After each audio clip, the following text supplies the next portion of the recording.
মুসলমানের ছেলেরা, এ নওজোয়ান যুবকেরা, এ আমার মায়েরা, আমার বোনেরা, খুব মনোযোগ সহকারে শোনেন। ওই উত্তর ভারতের মথুরার বৃন্দাবনে বিখ্যাত একটা মন্দির, ওই মন্দিরের নাম হলো দেবাশীর মন্দির। ওই মন্দিরে পূজারী হয়েছিলেন তিনি ডক্টর শিবশক্তি সরোজি। একদিন তিনি মন্ত্র পাঠ করেন, বেদ পড়েন, রামায়ণ পড়েন, মহাভারত পড়েন।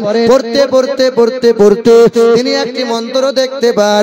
বেদের পাতায় লেখা আছে, এই তঙ্কৌলগত প্রায় জনি সুপর ধর্মনি ধর্মত্ব নাই সাথে ন ভাগবান বাতরিষ্যতে এই তঙ্কৌলগত আম সন্ত সরতি শতপতি মার্মেহে সুন্দরম মঙ্গলম অষ্টগুণ পুরুষং দীপজন্তি কৌলঞ্চ প্রজ্ঞা চ পরাক্রম চ বহুভাষিতা চ দানং যথা শক্তি কৃতজ্ঞতা চ। কল্কি পুরাণে লেখা আছে, দ্বাদশং সকল পক্ষস মাধবে মাসি মাধবম জাতং দত্তা সাতু পুতরং পিতরৌ রুষ্ট মনুষ্য সম্ভালে বিষ্ণু যশাস গৃহে পাদুর্ভবম মোহম সুমতং বিষ্ণু যশাস গর্ভমদত্ত বৈষ্ণবম। পৃথিবীর জমিনে ঈশ্বরের তরফ থেকে একজন গুরু আসবেন। তিনি একটা ধর্মের গুরু হবেন না, তিনি হবেন জগৎ গুরু, তিনি হবেন মানব জাতির কল্যাণকর্তা, যিনি জীবনে কখনো কোনো দিন একটাও ভুলে মিথ্যা কথা বলবেন না। আচ্ছা, আমরা মিথ্যা বলি কি বলি না? সারাদিনে সত্য আর মিথ্যা যদি ওজন করা হয়, তা মিথ্যা বেশি হবে না সত্য বেশি হবে? আচ্ছা, পৃথিবীর জমিনে বিশ্বের মহান নেতা নবী মোহাম্মদ সাল্লাল্লাহু, আচ্ছা আমাদের যাদের ঘরোয়া নেতা, এমএলএ বলো, প্রধান বলো, এমপি বলো, আর মন্ত্রী এদেশ সেদেশ যাই বলো, আচ্ছা মন্ত্রীরা 100-র মধ্যে 98টা মিথ্যা বলে কি বলে না? বলে কি বলে না? আপনার এখনো ভোট মনে করেন হয়নি, আপনি দিলেন, দান করলেন, কি নাম আপনার?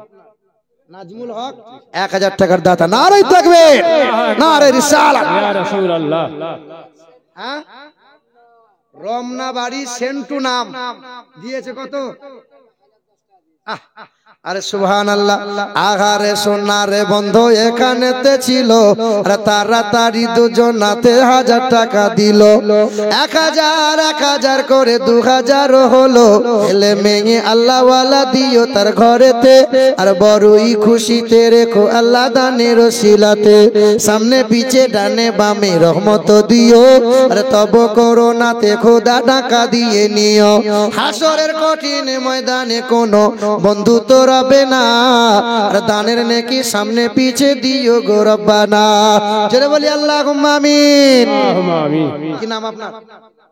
আব্দুল ওয়াহাব আলী, উনি 12000 টাকার দাতা। নারে তাকবীর, নারে রিসালাত, ইয়া রাসূলুল্লাহ। ইজ্জত সম্মানে দিও দিও দুনিয়াতে, আর আরো সম্মানিত করো খোদা রোজ কিয়ামতে। আরে চলে গেছে পিতা মাতা কবরেতে যারা, আর জান্নাতি বিছানা খোদা পাই জানো তারা। জোরে বলি আল্লাহুম্মা আমিন। আল্লাহুম্মা আমিন। সুবহানাল্লাহ। মুসলমানের ছেলেরা, এ নওজোয়ান যুবকেরা, ওয়াজ ভুলে যাবেন না, ওয়াজ ভুলে যাবেন না। ওই বামুন ঘরের মানুষটা বেদ পড়েছিল, অনুবাদ গুলো পড়েছিল। বেদের পাতায় লেখা আছে, অষ্টগুণ পুরুষং দীপজন্তি কৌলঞ্চ তমশ্রতঞ্চ বহুভাষিতা চ দানং যথা শক্তি কৃতজ্ঞতা চ ইতং কৌলগত প্রায় জনি সুপর ধর্মনি ধর্মত্ব নাই সাথে ন ভাগবান বাতরিষ্যতে। ঈশ্বরের তরফ থেকে পৃথিবীর জমিনে আসবেন একজন গুরু। তিনি একটা ধর্মের গুরু হবেন না, তিনি হবেন জগৎ গুরু, মানব জাতির কল্যাণকর্তা, তিনি হবেন মুক্তির দাতা।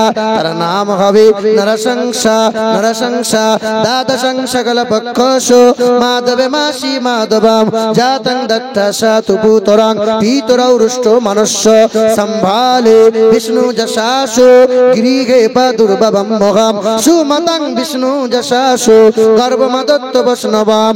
আহা, তিনি হবেন বিশ্বের কল্যাণ কর্তা, তিনি হলেন পৃথিবীর মহান নেতা, যিনার বাবার নাম হবে বিষ্ণু যশা, বাংলা করলে হবে আল্লাহর দাস, আরবি করলে হবে আব্দুল্লাহ, এর মায়ের নাম হবে সুমতি, এর বাংলা করলে হবে সুন্দরমন, আরবি করলে হবে আমিনা, এর বাবার নাম হবে আব্দুল্লাহ, এর মায়ের নাম হবে আমিনা, তার দাদার নাম হবে আব্দুল মুতাল্লিব, তার দাদির নাম হবে নাতিজা বিনতে খাপ্পাব, তার নানার নাম হবে আব্দুল ওয়াহাব জুহরি, তার নানির নাম হবে বারিরা, তার দুধ বাবার নাম হবে হারিস, তার দুধ মায়ের নাম হবে হালিমা, তার দুধ ভাইয়ের নাম হবে আব্দুল্লাহ, তার পিতার নাম হবে আব্দুল্লাহ, তিনি হবেন জানাবে মুহাম্মদুর রাসূলুল্লাহ। এ মুসলমানের ছেলেরা, আমার আল্লাহ পাক রব্বুল আলামিন জানিয়ে দেন, এ জগতের মানুষেরা, আমি আমার নবীকে সর্ব ধর্মগ্রন্থে, আমি আমার নবীকে সর্ব জায়গায় সর্বক্ষণে নবীকে আলা করেছি। ওয়া ইন্নাকা লা আলা খুলুকিন আযীম। কোরআনেতে পারা নম্বর 29, সূরার নাম সূরা কালাম, পৃষ্ঠা নম্বর 3, আয়াত নম্বর 3, লাইন নম্বর 15। সন্দেহ হলে কোরআন খুলে দেখে নিতে পারো। আমার আল্লাহ পাক জগতের মানুষকে জানিয়ে দিল, আমি আল্লাহ পাক আমার হাবিবকে মর্যাদা চরিত্রের দিক দিয়ে সবচেয়ে উত্তম করেছি। চাঁদে দাগ আছে কিন্তু আমার নবীর চরিত্রে কোনো দাগ নাই। নারায়ে তাকবীর, নারায়ে তাকবীর, নারায়ে রিসালাত, মাসলাক আলা হযরত জিন্দাবাদ।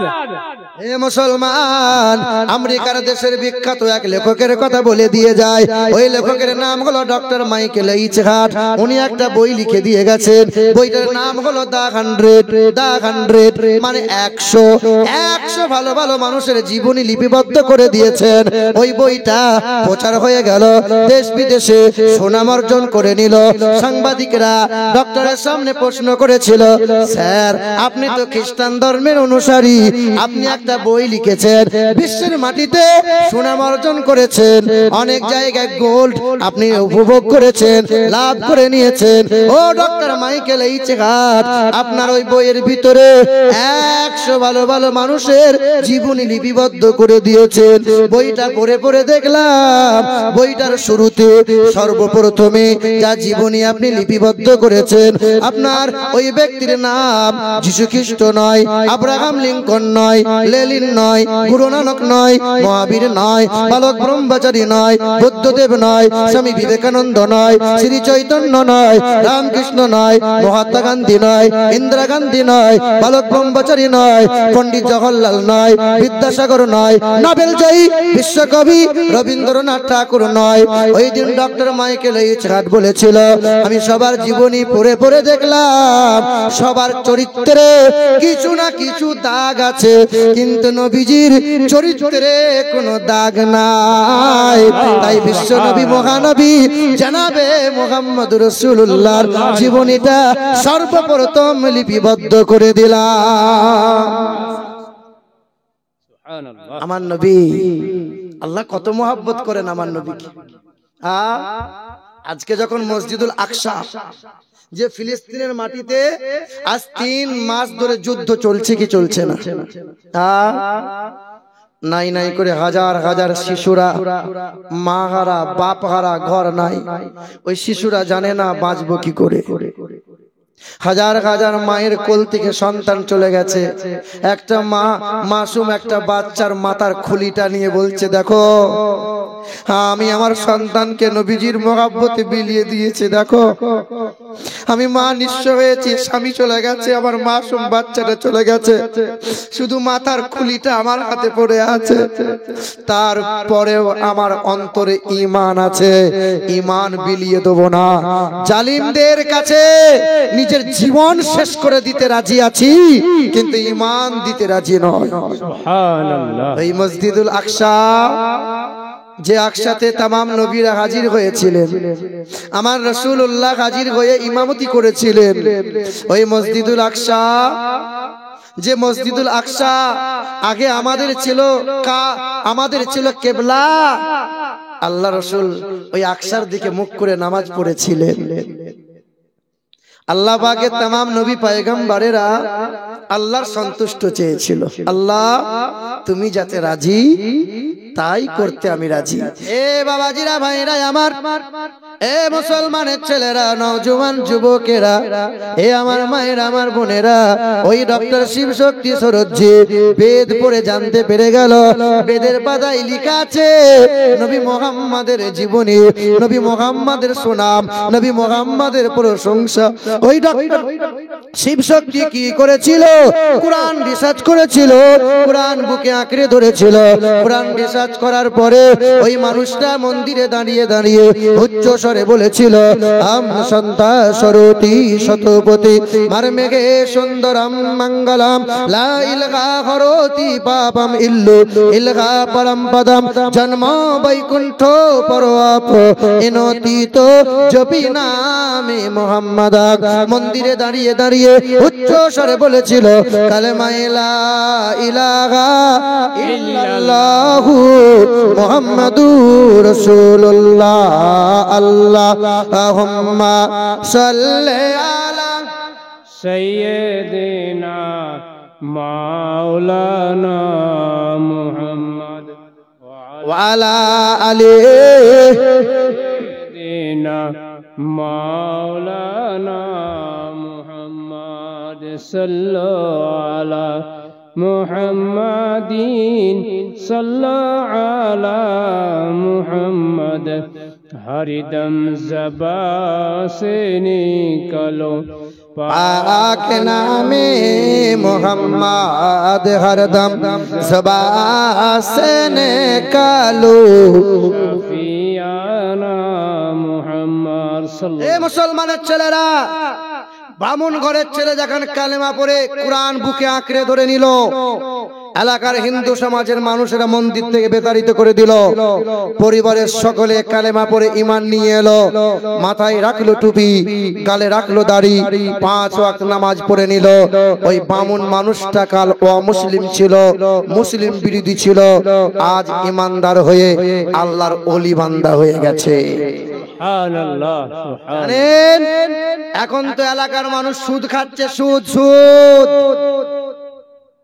সুদ খায়। ও জানে না যে 1 টাকা সুদ খেলে 40 বার মায়ের সাথে জিনা করা হয়, ব্যভিচার করা হয়। কি করে করলো মায়ের সাথে এমন ব্যভিচারের কাজ? একটা সন্তানকে মায়ের স্তনে দুগ্ধ পান করতে হয় 30 মাস। প্রতিদিনে একটা সন্তান 8 বার করে দুগ্ধ পান করে। প্রতিবারে একটি সন্তান দুগ্ধ পান করে মায়ের স্তনে 250 গ্রাম। প্রতিদিন একটা বাচ্চা দুগ্ধ পান করে 2 কিলো। 30 মাসে একটা বাচ্চা দুগ্ধ পান করে 1800 কেজি। ওই সন্তান কি করে মায়ের সাথে এমন দুর্ব্যবহার করলো? মালদা ডিস্ট্রিক্টে পুকুরিয়া থানার আন্ডারে আমি নিজের চোখে দেখে এসেছি। 2টা সন্তান। আজ অনেক মানুষ নামাজ পড়ে, অনেক মানুষ নবী দিবস করে, অনেক মানুষ জলসার মজলিসে বসে, কিন্তু বাপ মাকে দেখে না, বাপ মায়ের সেবা করে না, বাপ মাকে ভক্তি করে না, বাপ মাকে ভালোবাসে না, বাপ মায়ের সাথে কথোপকথন করে না, বাপ মায়ের কাছে দোয়া লাই না। হুজুরের কাছে দোয়া লাই, পীর সাহেবের কাছে দোয়া লাই। যেখানে দোয়া লেবে লাও, এখানে সেখানে দোয়া নেওয়ার কোনো প্রয়োজন নাই। সন্তানের মাথার উপরে যদি মা বাবার হাত থাকে, ওই সন্তান কামিয়াব। সুবহানাল্লাহ। এ শোনো, 2 সন্তান সোনার দোকান করেছে, গুজরাটে থাকে। 2 সন্তান দোকান করেছে, ঈদে বাড়ি আসে।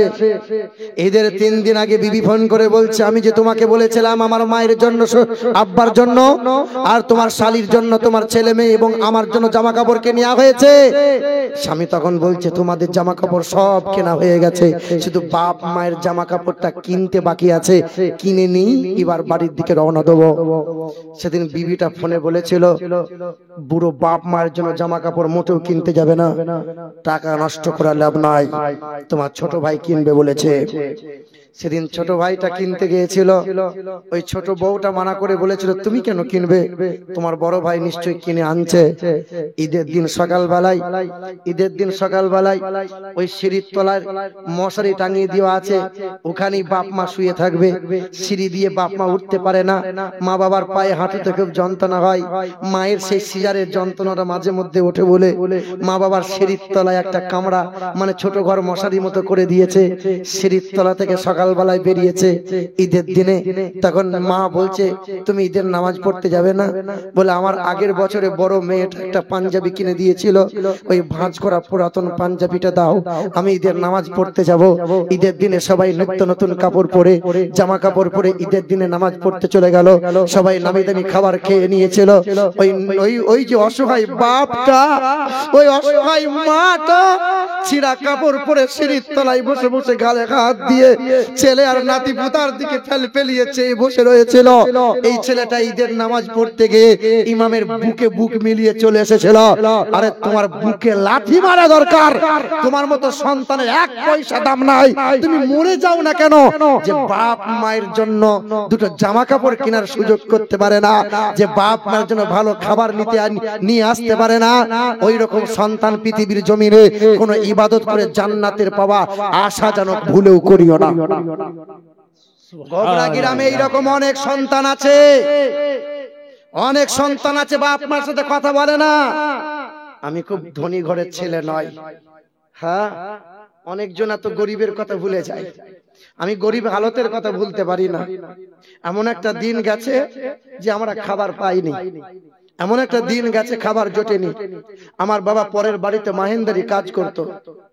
ঈদের 3 দিন আগে শুধু আমার মায়ের হাতটা ধরে বলেছিলাম মা আমি তো আব্বার সামনে সেরকম কিছু বলতে পারি না, তুমি আমার আব্বাকে বলো না। ওই বাবুদের সব নতুন জুতা জামা কাপড় এনেছি ঈদের দিনে পরবে ওরা, তুমি আমার আব্বাকে বলো না আমার আব্বা যেন নতুন জামা কাপড় নিয়ে আসে।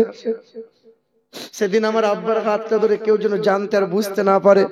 ওই বাড়ির আড়ালে গিয়ে আমার আব্বাকে গিয়ে বলেছিল তোমার ছেলেটা আবদার করে বসেছে এক জোড়া জুতা আর জামা কাপড় নেবে বলে, তুমি একটু ব্যবস্থা করো না। সেদিন বাবার মুখটা ছোট হয়ে গিয়েছিল, সেদিন আমার আব্বার চোখ দিয়ে পানিটা ছলছল করেছিল।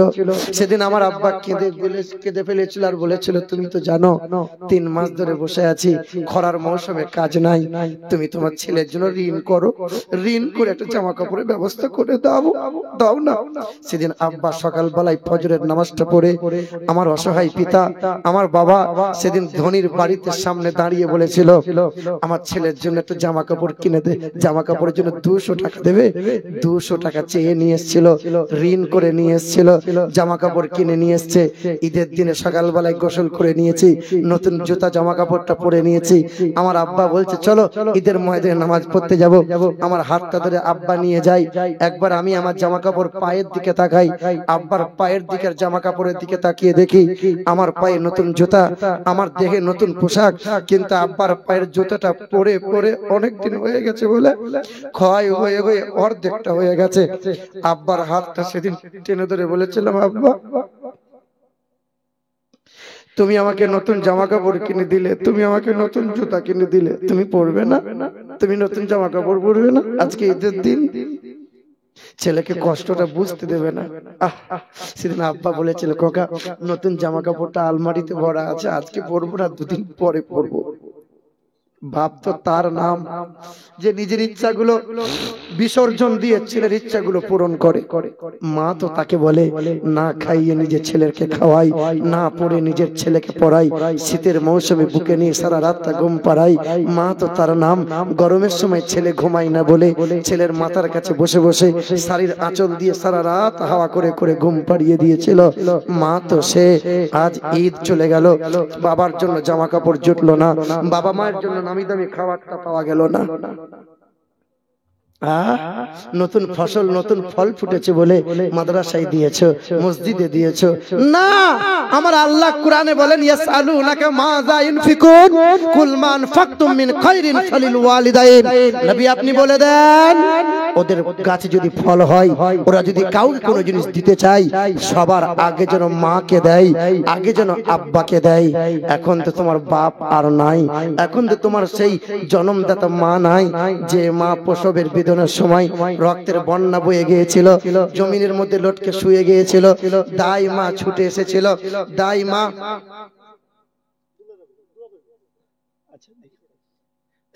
সেদিন তোমার মা রক্তের বন্যার উপরে শুয়ে আছে, দাই মা ছুটে এসে বলেছিল তোমাদের সুখবর গো, তোমাদের বাড়িতে একটা সন্তান হয়েছে।